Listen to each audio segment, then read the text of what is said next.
এই ল of constant প্রপোর্শনের কিছু limitations বলছি তো।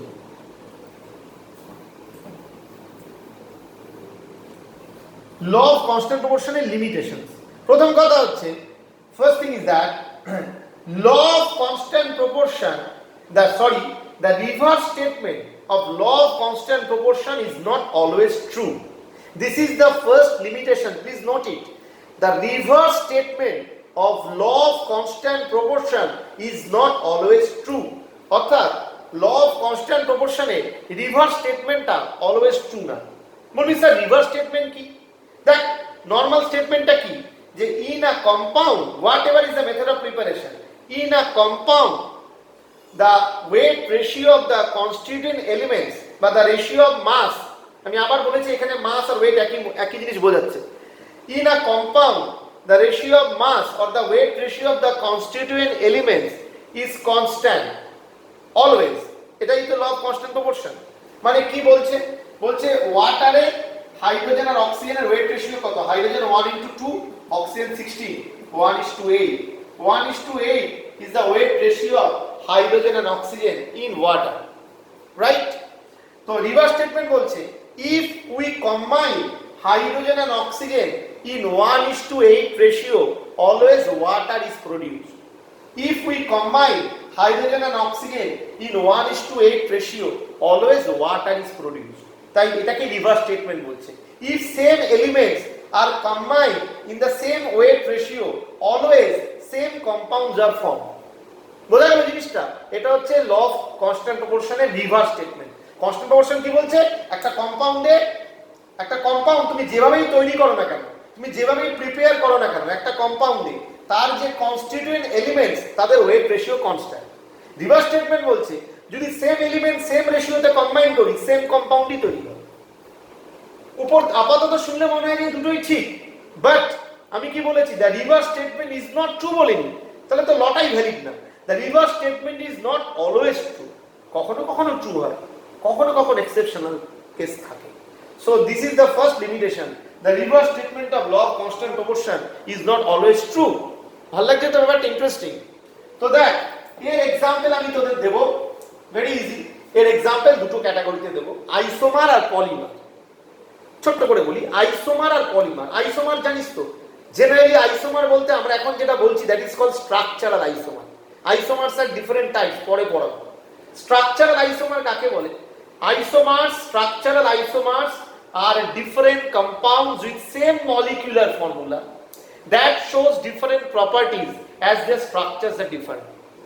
So what are structural isomers? বলছে different compounds with same molecular formula. Compound টা different কিন্তু molecular formula same. That shows different properties as their structures are different. That shows different properties যেহেতু তাদের স্ট্রাকচারটা different. That is called structural isomer. Right? Example: ethanol C2H5OH and dimethyl ether. That is ethanol C2H5OH আর dimethyl ether CH3OCH. এটা কিন্তু structural আইসোমারের example. Structural আইসোমারের example ethanol আর dimethyl ether. মন দিয়ে দেখবে, ইথানল আর ডাইমিথাইল ইথার। তো দেখো এটা হচ্ছে অ্যালকোহল, এটা ইথার, দুটোরই ফর্মুলা কিন্তু সেম, C2H6O, C2H5O, এখানেও C2H6O। সো রিভার্স স্টেটমেন্ট কি বলছে, দেখো এই যে ইথানল, এখানে কি আছে, কার্বন, হাইড্রোজেন আর অক্সিজেন। এখানেও ডাইমিথাইল ইথার, দুটো আলাদা compound, chemically this two are clearly difference. এটা অ্যালকোহল, এটা ইথার, প্রপার্টির মিল নেই। ডাইমিথাইল ইথারে কার্বন, হাইড্রোজেন আর অক্সিজেন ওয়েট রেশিও, কার্বন এখানে কটা আছে, দুটো, হাইড্রোজেন 5 আর 1 6, অক্সিজেন 1, তাহলে ওয়েট রেশিও করলে কি হয়, কার্বন দুটো আছে মানে C2, that means 12 is the relative atomic mass of carbon, 12 into 2 কত, 24, হাইড্রোজেন 6 আছে, 1 into 6 6 আর অক্সিজেন 16, সো 12:6:16। এবার এটাকে একটু সিম্পলিফাই করি, 3 দিয়ে কাটি, 3 দিয়ে কেন, এটা 2 দিয়ে কাটি, 12:3:8।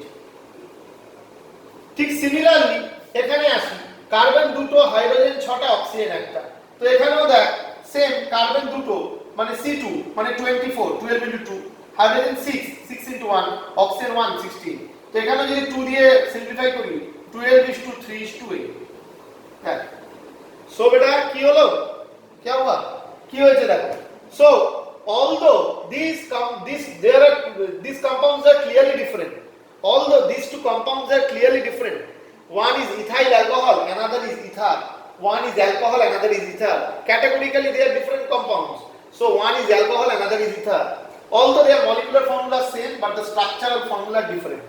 একটা অ্যালকোহল একটা ইথার, এখানে ফাংশনাল গ্রুপ OH, এখানে বাইভ্যালেন্ট অক্সিজেন ফাংশনাল গ্রুপ, তাহলে আলাদা কম্পাউন্ড, কিন্তু তাদের যে কনস্টিটিউয়েন্ট এলিমেন্টস মানে কার্বন হাইড্রোজেন আর অক্সিজেন তাদের ওয়েট রেশিও সেম। তাহলে রিভার্স স্টেটমেন্ট কি বলছে, যদি একই এলিমেন্ট একই ওয়েট রেশিওতে কম্বাইন করে তাহলে একই কম্পাউন্ড তৈরি করবে, এটাই তো রিভার্স স্টেটমেন্ট।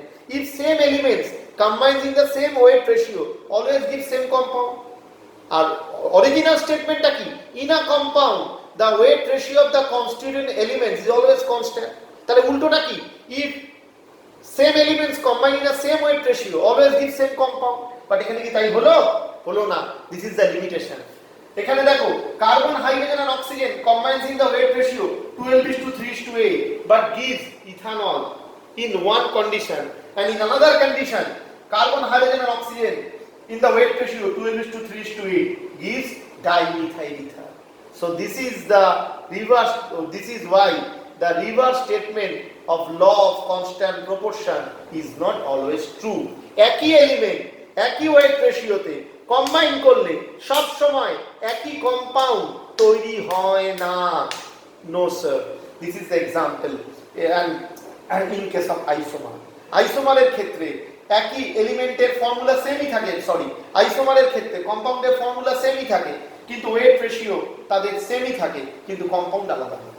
সো আমি এক্সপ্লেন করতে পারলাম সুন্দর করে, যে আবার বলছি যে reverse statement is not always true in case of law of constant proportion. Same element can be combined in the same weight ratio but conditionally gives different compound. এখানে কন্ডিশন ম্যাটার করে, যে একই ওয়েট রেশিওতে মেশালে যে একই compound হবে তার কোনো মানে নেই, that depends on condition. Clear? So this is the limitation of law of constant proportion, and what is the limitation? The reverse statement is not always true, এবং তার এক্সাম্পল কি, আইসোমার।